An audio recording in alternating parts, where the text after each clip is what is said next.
যারা ঈমানদার হয় আর যাদের মধ্যে তাকওয়া থাকে, পরহেজগারি থাকে, ক্ষুধাভীতি থাকে, আল্লাহ তাআলা তাদেরকেই তার ওলি হিসাবে কবুল করে নেয়। আল্লাহ তাআলা এখানে বলেন নাই অমুক আলেমের সন্তান হতে হবে, ওলির সন্তান হতে হবে, অথবা বলেন নাই যে বড় শিক্ষিত হতে হবে। খুব খেয়াল করুন, আল্লাহ তাআলা কত রহমান, কত রহিম। আল্লাহু আকবার, আল্লাহু আকবার।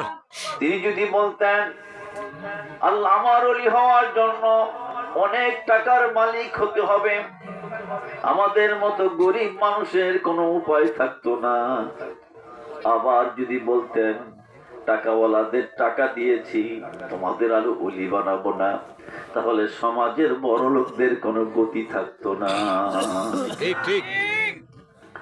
একইভাবে যদি বলতেন আমি শিক্ষিতদের ওলি বানাবো, অশিক্ষিতদের বানাবো না, তাহলে আমরা অশিক্ষিত মানুষগুলো কোথায় যে দাঁড়াতাম? আল্লাহু আকবার, আল্লাহু আকবার। যদি বলতেন অশিক্ষিতদেরকে আমি ওলি বানাবো, কারণ শিক্ষার মতো নিয়ামত তাদের দেই নাই, তাহলে আমরা শিক্ষিত ভাইরা কোথায় যে দাঁড়াতো? যদি বলতেন আল্লাহর ওলিদের সন্তানদেরকে ওলি বানাবো, আমরা কৃষক দিন মজুর মানুষের সন্তানরা কোথায় যে দাঁড়াতাম? যদি বলতেন বাবাদেরকে ওলি বানাইছি আর সন্তানকে আর ওলি বানাবো না, এবার অন্যদেরকে আমি ওলি বানাবো, আল্লাহর নেককার ওলিদের সন্তানরা কোথায় যে দাঁড়াতো? আল্লাহ যদি বলতেন ফর্সাকে ওলি বানাবো, কালোকে বানাবো না, ওর কালো মানুষের উপায় থাকতো না।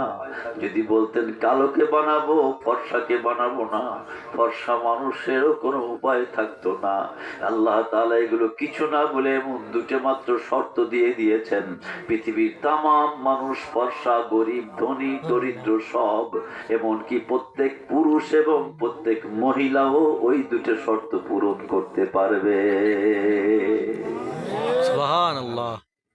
এমন দুটো শর্ত কত সহজ করে দিয়েছেন দেখেন। একটু ভাবতে হবে। আমাদের ভুল ধারণা থাকে না ওই কাম হবে না। ছাত্র যদি আগেই চিন্তা করে যে না আমি পাশ করতে পারবার না, ওই ছাত্র কি পড়াশোনা করবে? করবে না। এজন্য মনোবল লাগবে না আমি পারবো, অমুক যদি পারে তাহলে আমি পারবো না কেন, তমুক যদি পারে তাহলে আমি পারবো না কেন।